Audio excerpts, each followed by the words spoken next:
Here we go. Now you can see it just a little bit better. But you've got this, and then you've got this, just this monstrosity of a blemish right here. Now, the slide catch is going to hide some of that, but I've had the slide catch on here, and I can tell you it doesn't hide it all. So suffice it to say, this is going to be a redo in the future when I have time to do it, but I don't have the time to do it right now. I just don't. But like I said, this is the perfect opportunity for me to do a durability test because I've never really painted an object this way before. So I would like to do just to see how well it holds up over time and under a lot of abuse before I go redoing the project. Hopefully I only had to do the frame and not the entire slide like I did, this first go around.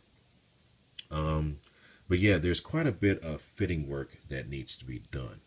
For the sections that came out perfect, like this side here, and the unfortunate thing is when I pick up this gun, I pick it up with my right hand because I'm right-handed. So unfortunately, I'm going to see the ugly side every time I pick this gun up. But if I pick it up with my left hand, you see the good side. And as you saw earlier with the slide on, it looks really nice. I mean, I don't know how this paint color compares to, I don't know how it compares to the Western Arms version. This is just a photo, and the photo doesn't really show the correct colors. But I really like the way this has turned out. Now, some people might not like the shininess of it. You could use a dull coat on top of your clear coat if you want. But I'm perfectly happy with the way this has turned out.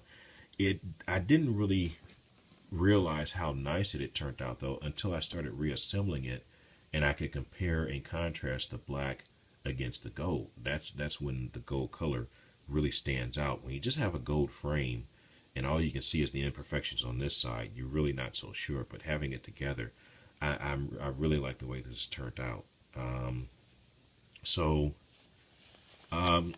When it comes to painting, if you do make a mistake like this, and I'm trying to orient this gun so that it is in the direction that you will likely be viewing this, but when you have a blemish like this, if you go to an auto shop for a paint job, they will tell you that, they can do the cheap spray over the existing surface type of job.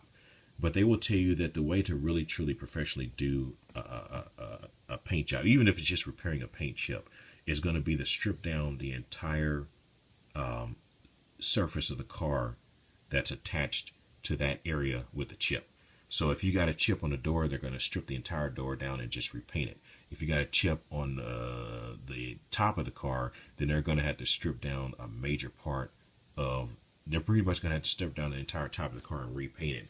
Because when you try to do patchwork with paint, it just does not work very well, So if I had the time, I would have gone ahead the first time and just stripped it all back down and repainted it. But because I'm limited on time and I just want to kind of see a finished product, do a durability test on it, and then later on next spring when it gets warm again, repaint it, then that's what I opted to do. So this is a perfect opportunity to keep what I got, continue on with the project, and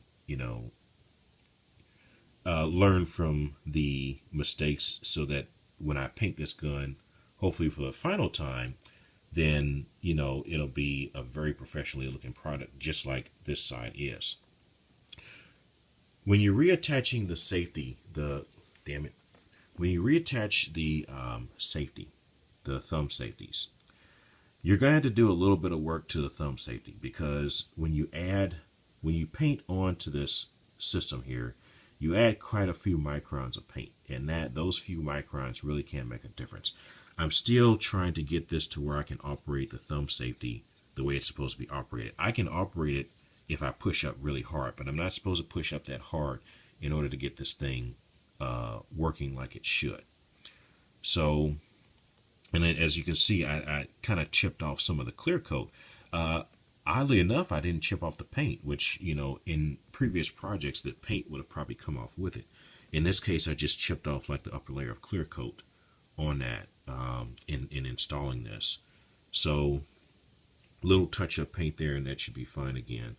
But this is an example of the modifications that you need to make to the parts, just so that you can account for that extra thickness that you get when you apply these layers of paint onto the gun, so that you don't scratch it, in putting it back together. Typically, though, when I would put some of these guns back together, I would chip off paint and scratch a few things. I noticed that didn't happen this time. Like, I have one little mark right here. I can't really see it. Oh, there it is. Where I was punching this mainspring housing pin back in, and after I punched it in, I wound up hitting the surface here. So I did kind of a double tap. I punched this back in, but then I kind of hit that too.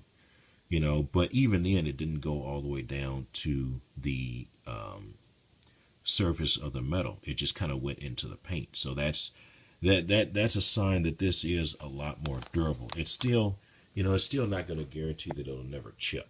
It'll eventually chip somewhere, somehow, or where the slide rubs against the frame up here at the front. It'll probably rub that off in time. But it seems like the method that I've used here is quite durable and really seems to do the job of holding up. Like I said, when I hold this gun in my hand, and I've held this gun quite a few times with my bare hands, I don't get the stickiness that I would typically get when I, touch it for an extended period of time. You will eventually get that, but, I'm not getting it just yet. But my hands are quite greasy right now, so I'm feeling just a little bit. But, compared to what I'm used to, is just not happening. So I would say this is a better technique to use for painting, and it might be closer to what the manufacturer actually does when they put together a paint job. So putting this together one more time. I know this video has been pretty long, and I'm pretty sure that some people that watched the first video are not watching the second video due to attention span deficiencies. But, for those of you who want to enjoy the comparison between this and this, I think there's a pretty good job was done on this, and I look forward to getting it complete. The next thing I'm going to work on is the grips, because I want those grips to have that Dragon logo on there, and I can guarantee you mine's not going to look the way the real thing looks. But I've noticed that everybody seems to have their own version. Western Arms has two versions of the face-off gun. They have a 2010 version, which looks more like this one. They have a 2012 version, which looks more like the actual face-off gun. Even Airsoft Surgeon's version has some discrepancies from the real thing. My version has a black mag release.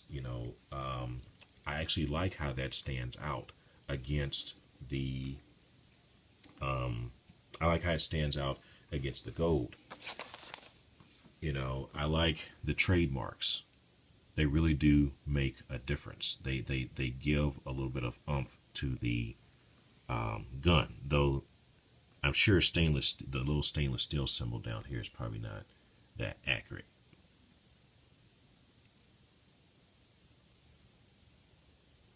But overall, not a bad job. And it feels like something that is going to hold up over a good amount of time.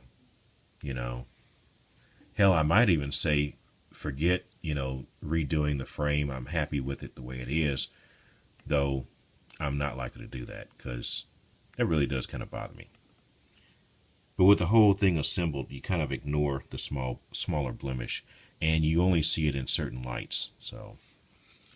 But that is my project, and I have bored you enough today, so I'm going to stop the video here.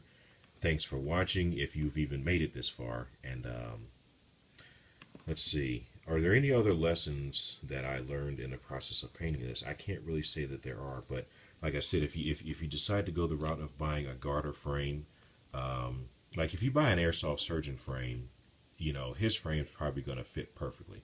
you buy a garter frame, you're going to have to make some adjustments. So I would test fit pieces, and I would, sand off or file off a little bit extra just to make sure that you have enough room after you put on the painting coat, as I'm going to have to do again with this part here. But yeah, looking forward to the completion. It's almost complete. I'm really happy with the results thus far.